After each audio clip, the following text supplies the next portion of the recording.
Welcome to Tales from the Bridge. In this episode, we talk a lot about different books. So the book of the month is Beggars in Spain by Nancy Kress, so we definitely do a deep dive into that book itself. But we talk a lot about what we're reading, so we all throw out some new titles, hopefully some good recommendations for yourself. All right, we're starting things off with Kevin, Science Fact. Be sure to stick around to the end to find out what we're reading next. Let's make our way over to the bridge.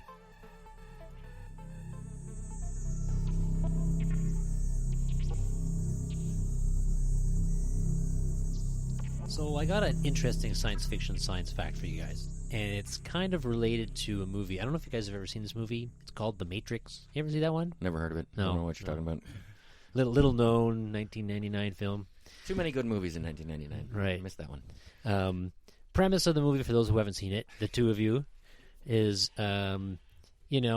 people are in a simulation. Turns out that the real world isn't real. And, in fact, there's all sorts of other things that are going on. But the key thing is that people are in a simulation and they can get out of the simulation. There's a way for them to escape the simulation. And have you guys heard of, you guys know about the simulation hypothesis, this thought that there's a possibility that we live in a simulation? Yeah, it's getting more and more popular all the time. It seems that way. That and parallel universes, that bullshit like that. It just seems truthy. It seems like, oh, that could very well be. Yeah. We all play in our little 3D virtual worlds on computers, and Well, it makes for great TV and movies. Well, and then there's these big names like Elon Musk, who says that there's a 1 in a billion chance that we're not in a simulation, but then that man is kind of into hyperbole and excess. Really? He said that? Yeah, that's what he says. 1 in a billion chance. 1 in a billion chance that we're not. And I think the rationale is that if there is a species that's able to simulate universes, they're just going to go nuts, and they're going to do it for everything. Like if they have an ant problem in the front yard, let's model a universe and let's tweak the parameters and see if there's a way that we can make these ants not be a problem. And then they, it's just so I think that's the rationale. But there are other minds out there like, Neil deGrasse Tyson. He puts it at 50% that we're probably in a simulation. And that's still pretty good. Yeah, it's still pretty good. I feel like that's pretty high. I don't know. I mean, these are smarty pants who seem to think that we're in a simulation. Nick Bostrom and David Kipping, they put it between 20% and 50% that we're in a simulation. Okay. So, I mean, I don't know what to say about this, but let's say that this is actually something we're thinking about. Mm-hmm. Then, looking back at the Matrix, how the hell do we get out of it? And I mean, this is perfect science fiction stuff, I think. And obviously, this is the premise of the Matrix and other things. There's actually a scientific article by a gentleman by the name of Roman Yampolsky. Excellent, I love it. Yeah, there's a Polish guy. Just published. Now he. To be clear, I'm not sure if it's peer-reviewed, but he cites a lot of peer-reviewed articles, and it's called "Can We Hack Our Way Out of the Universe?" And the premise of this paper is what are our escape options to get out of a simulation if we're actually in the simulation? Mm. And so when I heard about this, I thought, whoa, that is fairly seriously sci-fi, science fiction, science fact. 100%, yeah. And so what I got to know, like what does he propose for the escape routes? But it also makes me wonder, do we want to? Oh, I 100% agree. Like if I were in the Matrix and I knew what lived out there, I would not be taking the blue pill. I think I would be the red pill. I'd be not taking the red pill. Yeah, but if we're talking about the Matrix, if you get out of the Matrix and you're in the real world, what happens when you die there? You are just dead again. Yeah. Or well, here's what I also... Dead for the first time. I mean, the more realistic reading is that simulated beings are not of the same order of reality as the reality they're simulated in. It's like fundamentally a different kind of thing. In the Matrix, it makes it seem like you can be a genuine human being when you're in out. The simulation, and then when you're out too. Yeah. No, when you're out, you go into this higher dimensional space, just like a computer program. If it was somehow able to get out into our world, it would not be the same. It would be different order of being, right? Probably not humans. Yeah, and so that's the thing about the simulation hypothesis. I think it's a great metaphor for just an old story about there being a spiritual realm, an afterlife, a place where your soul is software, and if you can imagine that your software can move to different kinds of hardware, maybe, like, people have always sort of thought that there were, like, different realms of being. Just another way of saying that. Yeah, another way of saying that. It's true. But interesting because it has more levels. Right, like it's the whole simulation within a simulation. Like if we're simulated, then how do you know that that simulation isn't coming from a place that's simulated? And there's this like bottomless turtles all the way down story with the whole simulation hypothesis. Why do I feel like Marty's just starting his own next cult, right? Like the next religion, Marty's just got born now. Dude, I've been doing this for years. It's already there. You are a founding member. Yeah, yeah. We're all going to be in tracksuits soon, matching tracksuits with matching shoes. Are we messiahs now? Well, no? Okay. Maybe we're simulated messiahs. I'm not surprised. I've been waiting for this moment. We are pretty awesome. That is true. All things considered. Well, Roman, in his paper, says the reason why we would want to get to this base reality is so that we could pursue more fundamental science and know more about actual reality than we ever could inside of a simulation, which seems pretty ideological and idealistic, but I can kind of get that. But do you want to hear his escape options? Oh, yeah, 100%. Okay, so his number one, and these to me sound like he's got some computer science background, but his first one is social engineering. So we trick the simulators, the people who are simulating our universe, into allowing us to get out, which there's tons of assumptions there. One is that you're able to communicate with the simulators, and two, that they're actually going to listen to you and that you're able to outsmart them, there's some very large assumptions. And another one is you hack your way out. And so he says, just like if you're playing Mario Brothers and you know that if you go with Yoshi in this one location and you hit Y 4 times in this thing, you start to see hexadecimal characters on the screen. And at that point, you can do weird stuff. So he says, we have to find the glitch in the matrix. He's basically saying, looking for that black cat that goes by a couple times. And when that occurs, that's the opportunity to insert your malware and hack reality, which is a little bit out there.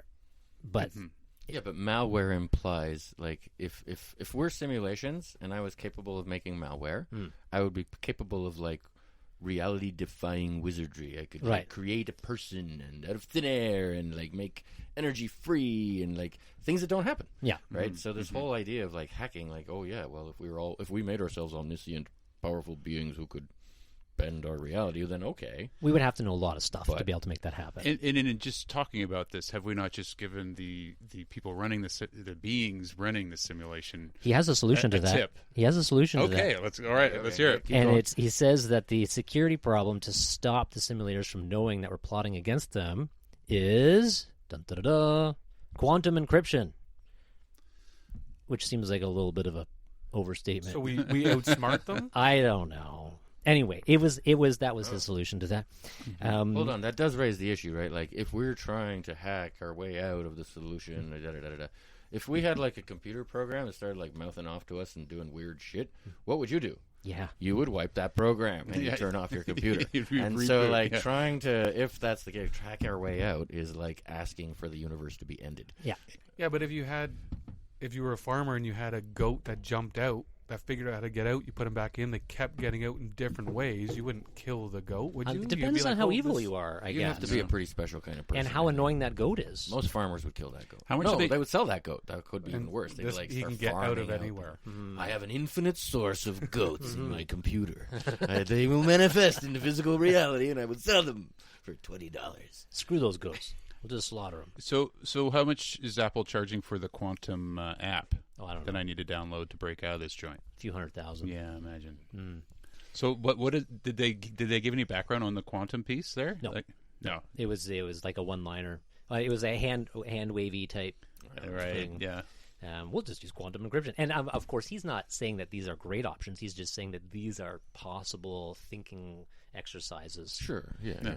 And then he's suggesting something interesting, the reality itself, right? The playing out of particles under the fundamental laws of physics are doing this in some maybe encrypted way. Like, I think that's why it's not that we are a simulation, but it's an interesting metaphor for thinking about the physical world. What if the physical world is like a simulation, right? There are computational acts being performed by particles, by their interaction, right? We could frame the laws of physics as if it was an algorithm happening, to execute a simulation. And that's also reasonable, but I mean, I think these guys are literalists around this, and they're actually saying, no, there is a very real possibility that there is a simulator, and we're living in this simulation, and these are the assumptions that they're making. And I agree with you. That is a stretch. Yeah. Well, it's as much of a stretch as believing in God. Like, it's super weird. This is like a refuge for highly sciencey people to be like hardcore monotheists or polytheists or whatever, but they clearly like believe in a God more silly even than the guy in the sky that most scientists would like, oh, ha ha, some guy said create the stuff and it happened, he makes miracles, that's stupid. Well, but I'll believe that, like, it's even worse. It's some teenager who's like fucking around with all of reality at their whim. Like, well, if you want to hear more about belief in God, one of his solutions was that we enable superintelligence to help us to get out. And so this is that thing where you say, we'll just create a superintelligence who's smarter than us, and then it'll be able to figure it out, and then we can pray to the superintelligence, and it can solve our problems for us. And, of course, that opens a whole other realm of potential problems with having super artificial general intelligence. But anyway, that's an aside. And he had a few more. But I thought it was an interesting paper. If anybody's interested in it, Roman Yampolsky, December 2022 is when it was published, and it's called Can We Hack Our Way Out of the Universe? Very cool. Cool. Well, I would be remiss if I did not mention that I just finished listening to a book about the simulation hypothesis. Like a literary style science fiction book, not like a science book. And it's by Emily St. John Mandel, who, you may know, wrote Station 11, which was made into a TV show last year, and like she basically wrote a pandemic novel. That was just before the pandemic. That was happened. a Canada Reads book, wasn't it? I think so. Yeah. It was huge. It was big everywhere on CBC. And it's a bestseller, and I don't know who made it, but like a very good streaming company or whatever made it into a great TV series. In fact, I like the TV show. One of the first I can say this about, better than the book. Like, the book was a little too literary for me. It was like definitely like, had elements of like it's about after the apocalypse. So that's the only thing that made it a science fiction novel. But it was like a very human story about like a traveling troupe of like actors after the apocalypse. And I didn't really get it. And then I watched the TV show, and I was like, oh, now I understand everything I missed from the novel. Anyway, so she wrote a second novel right after this, incredible success, called Sea of Tranquility. And it's like a 5-hour audiobook, so it's a pretty short book. I listened to it while like working out 4 times, and I just finished it today. And it's a time travel story, and it's like this whole meta story, because it's clearly about an author in the future who is on a book tour about a book that she wrote about a pandemic as the pandemic happened, and having pandemic conversations with people. And also it's a time travel story with it's like really, really meta, really self-referential, and a great time travel story like that. They've always got a good like finish at the end. So anyway, Sea of Tranquility. Emily St. John Mandel, author of Station 11. Interesting. Really good. Sounds good. Well, I've been doing a little reading too, honestly. I've been, over the last month, in addition to the book that we have read for this month, I also read Children of Memory by Adrian Tchaikovsky, the last in the series. Yeah. Children of Time. Amazing. And I thought that was great. You read that too, Yeah, I just finished it. Yeah, a really great ending. Did you guys read it?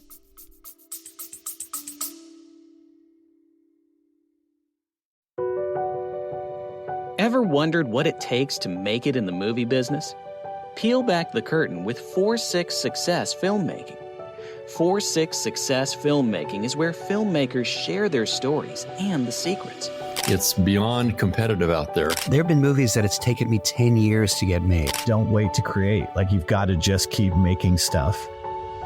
Tune into 4-6 Success Filmmaking for your dose of cinematic realness, direct from the voices that have lived it.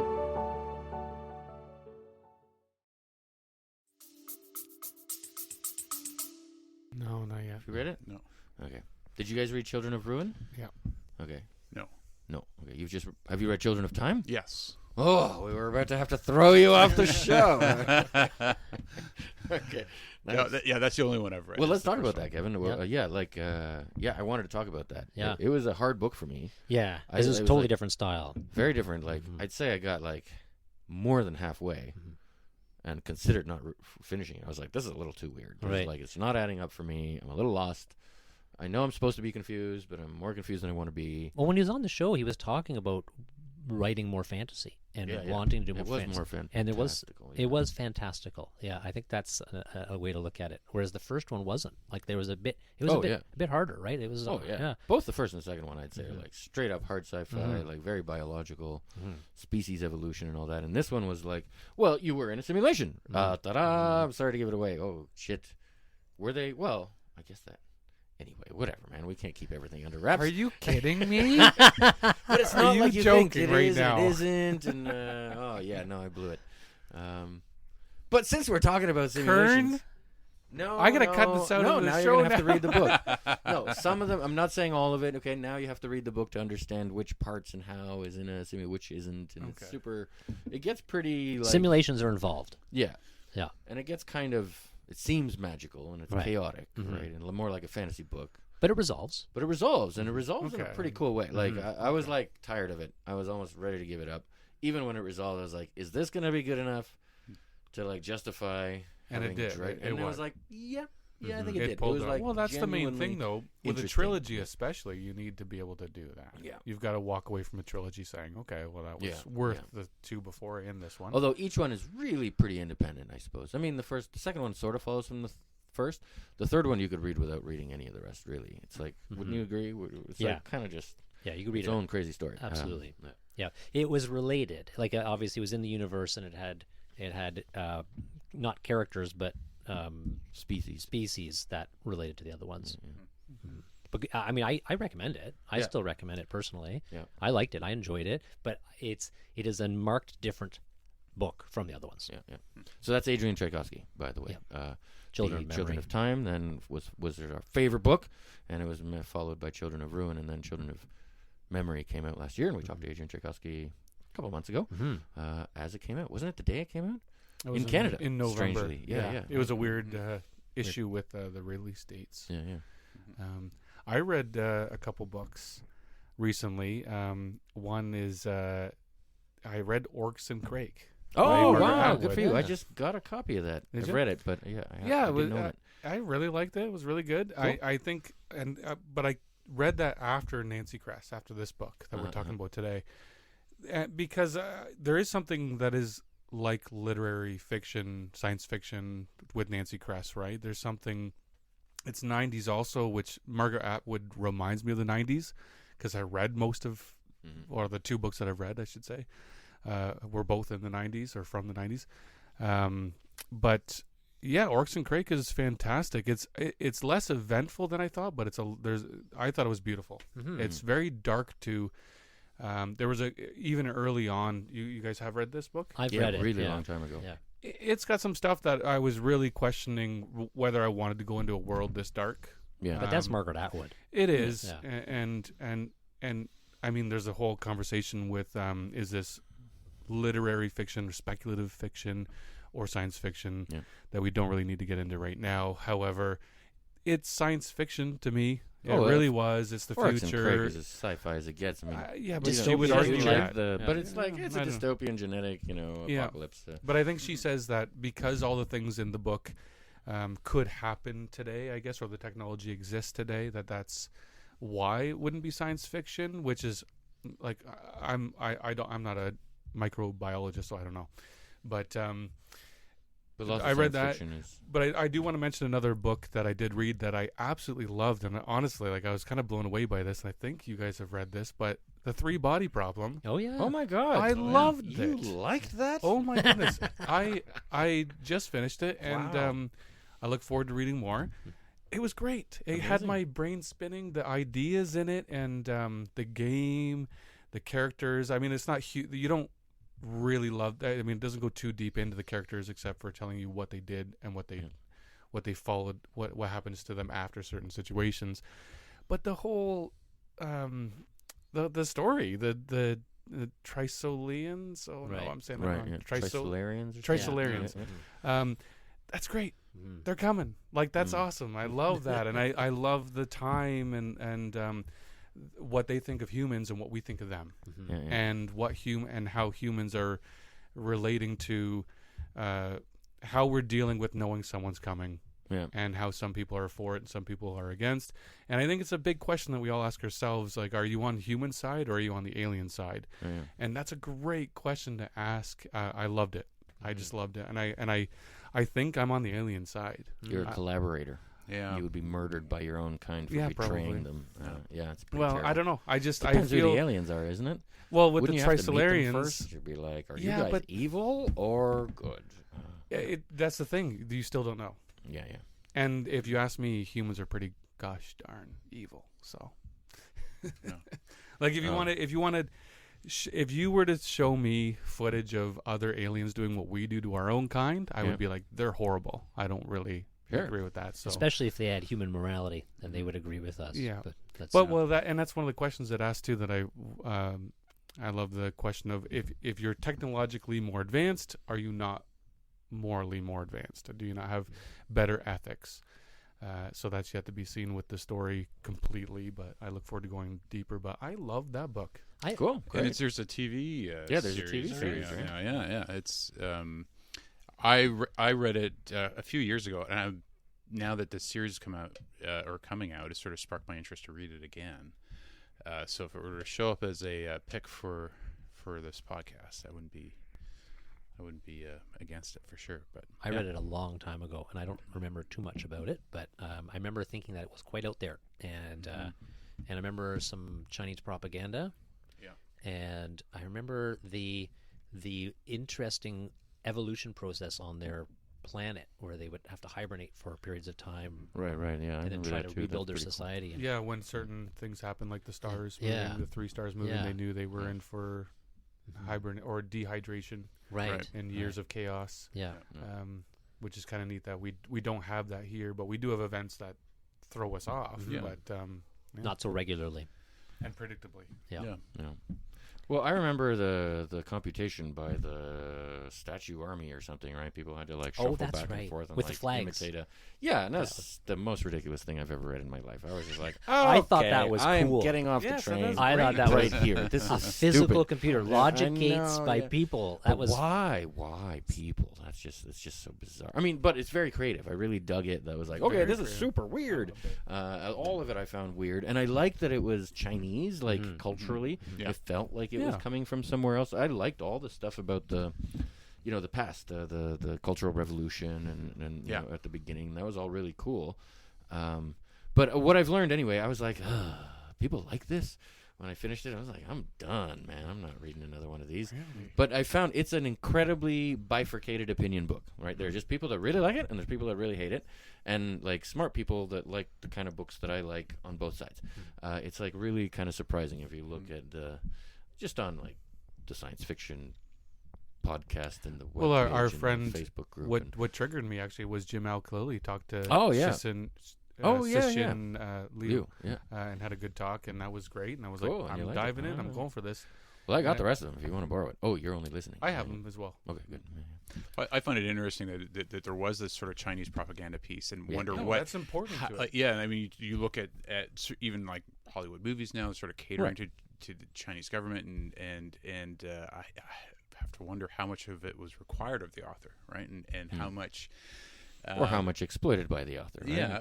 But it's weird. It's not like the author was doing anything really explicit that I could see. Like there certainly wasn't pandering. It was a weird ass book. Yeah. That happened to be really successful, and it was just you got to pick a winner, right? It's like they're Dan Brown or something, right? It was like a really successful, big international, award-winning. The government got behind it, not because it had some good. Well, but that's the thing is like content, right? if Chinese content. But what's happening behind the scenes there? If I'm an author in China and I want to get sort of global attention, do I have to pander? Or am I required to? What's that exchange there? Because I feel like some of it was pretty naked propaganda. So it was okay. Yeah. So I do feel like there's some sort of exchange there. I do feel like there's a transactional, a creative transactional something that's happening there. That's what it feels like. I have nothing to assign that to other than Beijing, right? So I kind of found that, though, just as interesting an aspect of the story. Like, it's sort of a cultural peek behind an Iron Curtain, right? Like, where you get... I felt that way too, actually. And so it's socially interesting, right. Or sociologically interesting in cool. that aspect. So to me, there was that extra layer made it kind of fascinating, right? It's sort of that's what kept me hooked on it in a way. One of the hooks for me. Cool. On that book. Yeah. I think it's worth just mentioning the translator as well, Ken Liu. Right. And something I just discovered is he has written an epic fantasy series called The Dandelion Dynasty, which is described as silk punk. Oh, interesting. And now I'm intrigued. Like Silk Road punk? Is that it? It's like Chinese punk? I don't know. We'll yeah, find he's out written soon. Some short stories that I've seen. Yeah, he's been striking out on his own as a sci-fi guy. Or maybe he already was an author before. Well, there's a lot of credit would have to go to the translation of But the translator got changed between either book 1 and 2 or 2 and 3. Yeah. Okay. Somebody was dropped. I think he, actually, if he did the first translation, he was dropped. Somebody else was put on it. I'm pretty sure that's true. I might want to check, but I don't want to put that on the air and get in trouble with the Chinese government. We're already in trouble with the simulators, and now we're with Beijing. It's all coming down. Have you read anything lately, Sam? Yeah, I have. I'm actually just finishing up Light Years from Home by Mike Chen. And this is it's got a sort of X-Files feel to it. It's got a alien abduction, and what you get is the impact on the family left behind, and almost too much. There's lots of feelings, lots of therapy going on with this family. But the thing is that the father and brother are abducted, and the father comes back, and with this incredible story, and no one really believes him, and so the family splinters as a result. And the thing is, they really were kidnapped, and their brother, who's still there, is now a intergalactic soldier fighting for the fate of the galaxy. And it's just sort of sounds good. It's kind of like that side of the story is awesome, but it's got this. It's like X-Files.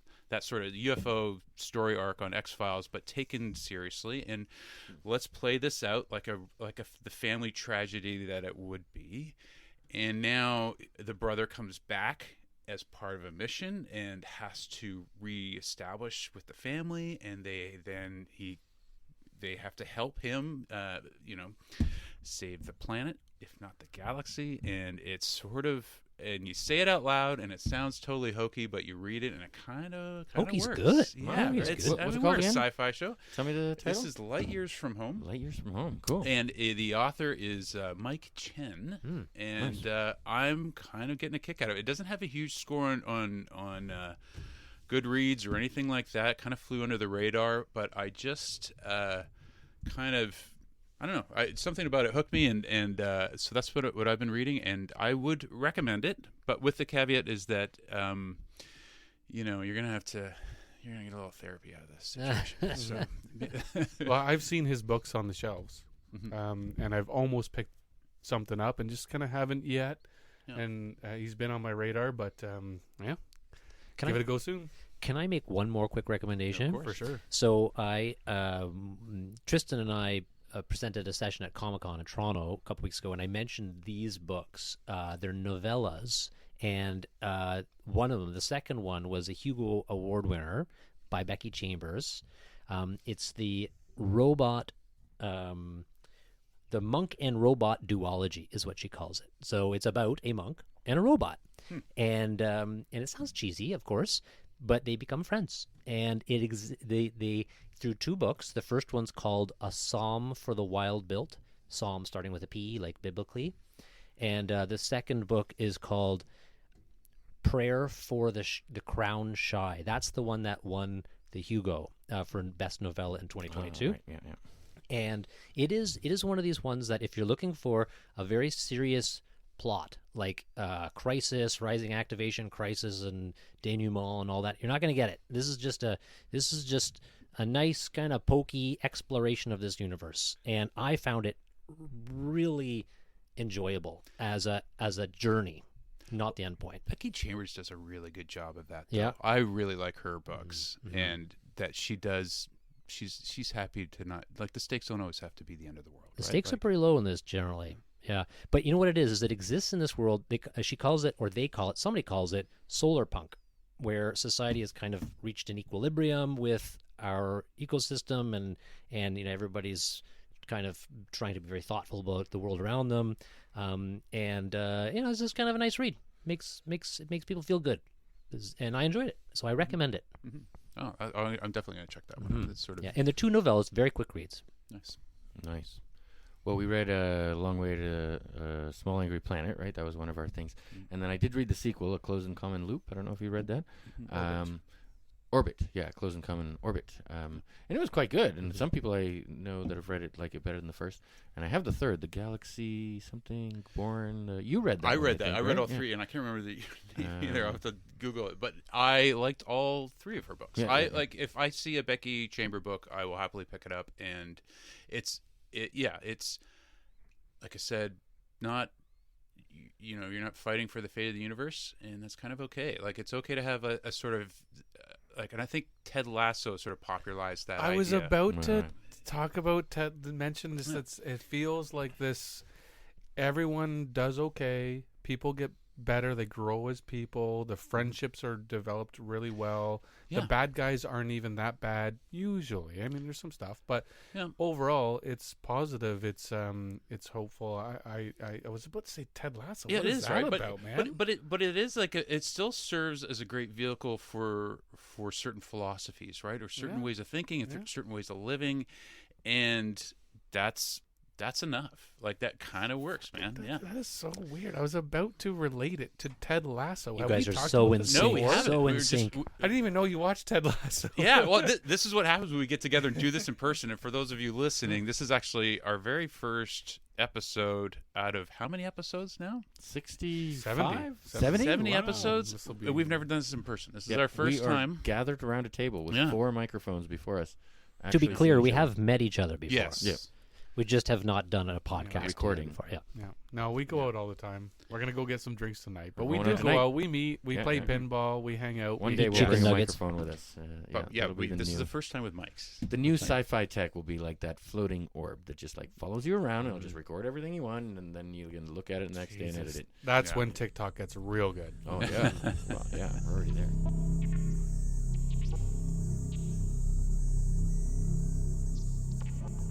Okay, well, that's good. Let's move on to my last recommendation. It's been a while since we've had a book episode. We read Beggars in Spain by Nancy Kress. Yeah, I am gonna use the washroom though, but it's sure. like, We can pause right here and no, get no. beer. You keep going. Yeah, do your intro. Yeah, so Okay, so I'm so sorry. I can't mute it. That's the thing. We can't mute our own like we do when we're at home. Yeah, that's yeah, true. Yeah. Real life, man. Oh, That's what people are paying for. So we read Beggars in Spain by Nancy Kress. It was a novella that she won the Hugo and possibly the Nebula as well. I think Hugo Nebula, one or both of them, for this in 1991. Her most successful short story or novella. And then she turned it into a novel called Beggars in Spain. And actually there was a second and third volume called Beggars Ride and Choosers and Beggars? Beggars and Choosers? Beggars and Choosers. So I just loved all of them. They sort of hooked me, and I like her other writing. I've read her novellas. I've read short stories by her. She keeps showing up in almost every best sci-fi of the year collection that I happen to own. By Gardner Doises. Nobody knows how to pronounce his name. Anyway, so that's it. I guess we should talk about it. Yeah, we do have. it. Yeah. All right. What do you think, Kevin? Well, I mean, I enjoyed it. I thought it was excellent, and I can see certainly how the first part of the book, which is the original novella, won both the Hugo and the Nebula, and it did. It won both. And for those who haven't read it, it's a great one about how gene therapy can make society be bifurcated. We've got the sleepers and the sleepless, the people who have been modified to not need sleep, and as a byproduct of that, they also don't age. Right. They're healthier. So and they're healthier. And so what does that mean for society? And I thought that exploration was pretty cool. And of course what happens is society becomes paranoid about the sleepless, and it leads to all these different things. And the protagonist, I think Leisha's the protagonist. She's very empathetic, and she, it doesn't internalize the fact that a lot of people hate her for being sleepless, right? Or that they do hate her, but she still has empathy for the sleepless, or the sleepers. Sorry. And then it starts to shift, right? Then there's the book 2, which goes out of the original novella, and then it moves into book 3, up in space, and the book progresses in kind of weird, different ways. I liked the twists and turns. Like it was clearly different books, but I liked that. I mean, those are things that I really enjoy. I did not go and read the next one, and so that tells me something, that it didn't get me enough to want to continue on. But it's certainly a book I would recommend, because I enjoyed it. Yeah. Well, like you said too, I was on the 3rd book by the time I recommended this, so this is all a little while ago. But the twists and turns, like the fact that it's 3 different books packed into one book, right? I really did enjoy that too. Yeah. Like, he was like, "Oh, you're on to the next part. There's a whole new character, and oh, that guy's gone, and we're on to the next generation." And like, time moves sort of forward. like, it's a plot that moves, right? It's not like she's milking it. Like, she's like, okay, there's like almost 3 different times and generations and everything that are thrown in here, and it moves along at a good clip. It does, and I like that generational movement. Like, or not, however the period of time is between. When I know that something has moved along in the storyline, I'm excited. Oh, I want to know what happened, right? I want to see what happened with society, and so that was kind of nice to see that. It's like the books where we see generational ships, where they go to the next generation, right. and so I thought that was good. So. Cool. Yeah, so I didn't finish the whole thing because all right, I didn't come out of the corner with your dunce cap now, Sam. I guess so. How dare you? Yeah, I think for me it felt like a short story that was really successful and then forced into a long one. Yeah, and maybe me knowing that colored my impression of it. I listened to it as an audiobook on my commute to work, and the first book I thought was great.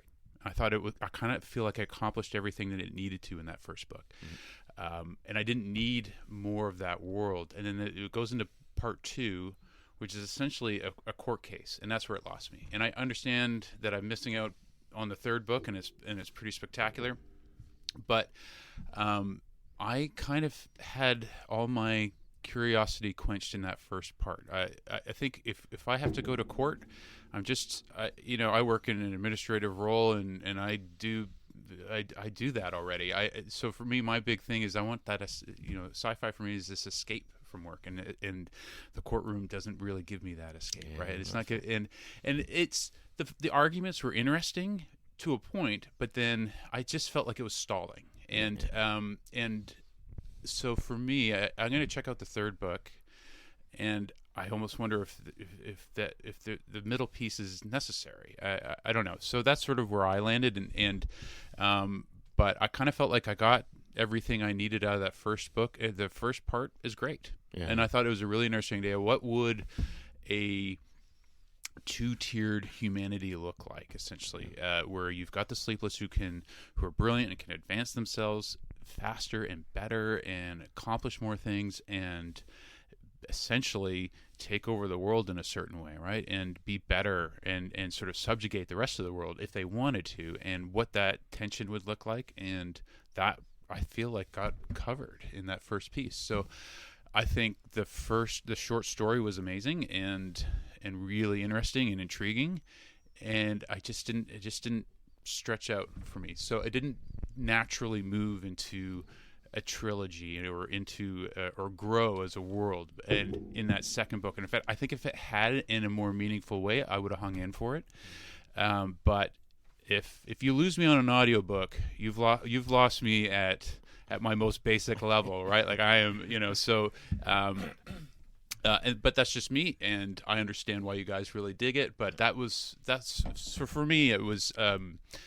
I definitely recommend the first part. I'll check out the 3rd part because I got the book. I got it on my car. So, and I'll definitely do that. But so that's sort of where I landed with it. And but I don't hold it against you for recommending it at all. I thought the short story was great. Like I thought that, like I said, that first part is really interesting. I definitely would recommend. And is this the one that was free? Right, it was free on Audible, wasn't it? It was. Yeah. So just for everybody to know, like free book on Audible. Yeah. Just listen to the first part. It's a Hugo and Nebula award-winning novella on its own. It's great.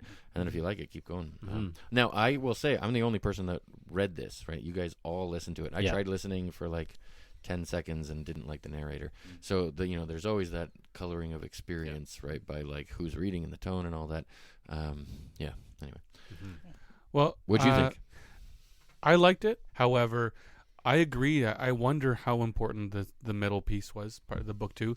And I didn't quite finish this book either. So, but I did start the third book because I wanted to know, well, where's this going? And how is there a whole other book here when we just read a book about a court scene, which is basically a conspiracy? And I just need to ask you, is that conspiracy very important to the third book? You mean the third part? The third part of this book? And fourth, actually. There's a fourth book to it. Right. Like all in the same book. Fourth part. There is a fourth part. Oh, okay. Yeah, I'd forgotten. Yeah. By the way, just for everyone, like all the books that people have been talking about, that's not the second and third like book, the sequel. We're talking about parts of book one. Right. But they are called book one. They're called it's 1 to 4. 1, 2 to 4. Yeah. Okay. So 3 is where I went into 3. I enjoyed what I heard, and then I don't know. I think it's necessary to paint a social commentary on what's happening with the sleepless. The divide. Yeah, and the divide, and that's pretty much it. Yeah. So you guys, a lot of what I would say, you guys have already said. I thought it was a very well written book. The first book was like when I started listening to this, and I like we said, I listened to this. I loved it right away. I was like, oh, this is great. I want to hear about how one parent wants their child to be sleepless, one maybe doesn't, and like the social issues that happen. But I've been personally wanting a certain kind of book, and I've just been grabbing what I can with the other stuff I've been reading. So I maybe it's just timing as well. However, I would recommend this book in almost a speculative fiction way, that I would recommend an Atwood or Stevenson in a way, less detailed in some ways than Stevenson, but something about it just is there. But I would also say that you guys did mention spaceship. So now space station. Orbital. So now I'm a little bit like, okay, what? That sounds science fiction like, and the book itself sounded more like speculative fiction.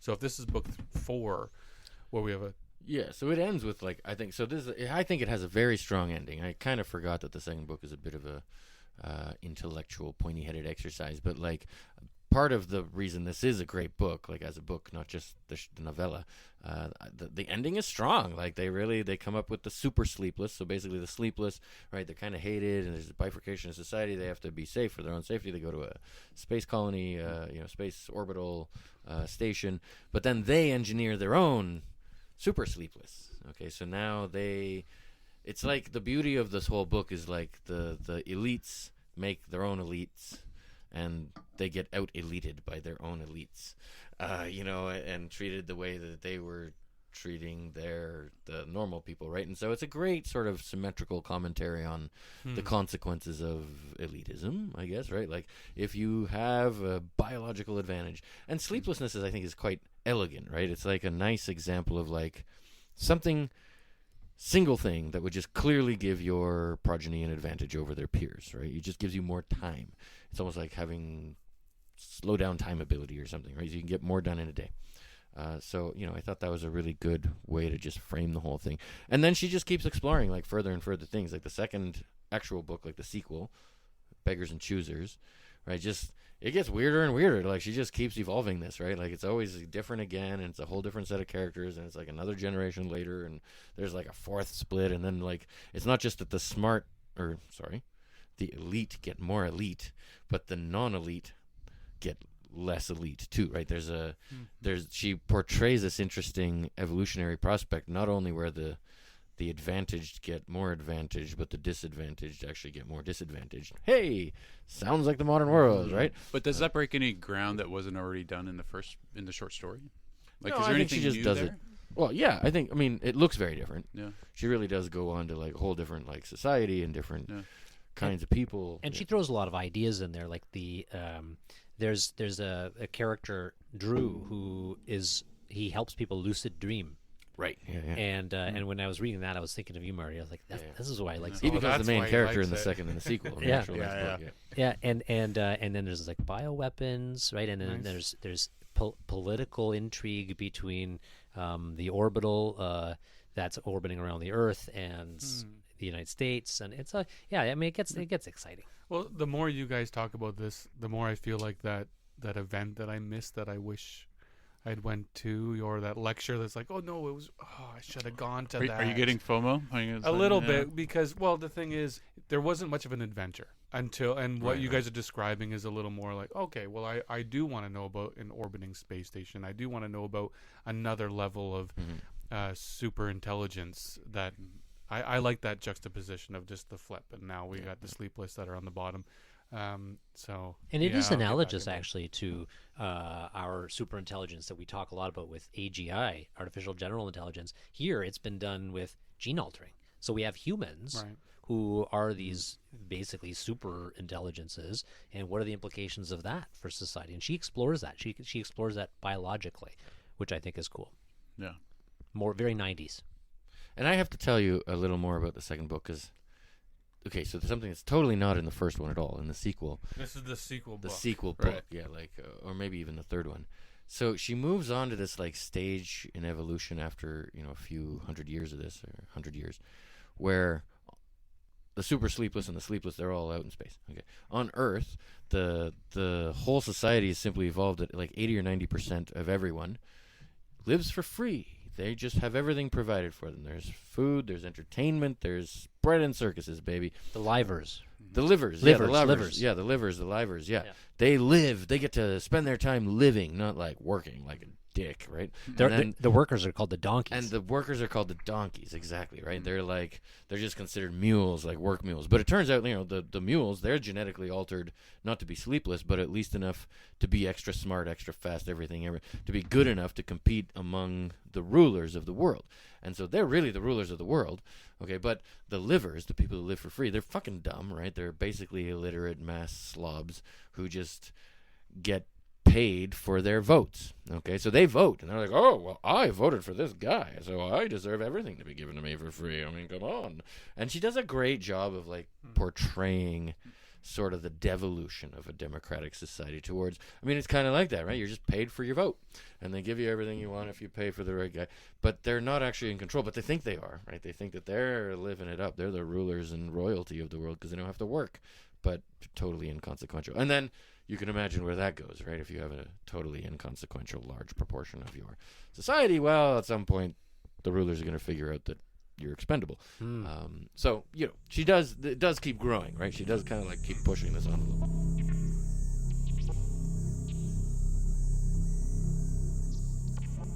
All right, so Get it. what's All right. next? I think it's you, Sam. It is me. All right, so next book of the month. I'm excited. All right. So at the time of this recording, it is March 31st, and in celebration of Transvisibility Day, we're going to be reading Rika Aoki's Light from Uncommon Stars. Ooh, yeah. I've heard of this. All right. This is a truly original, genre-expanding sci-fi novel that fearlessly ventures into the religious, complete with a cursed violin, Faustian bargain, add in a transgender runaway, a queer alien courtship over really good donuts, and you have a lovely example of how far sci-fi has come and the cool places it can go.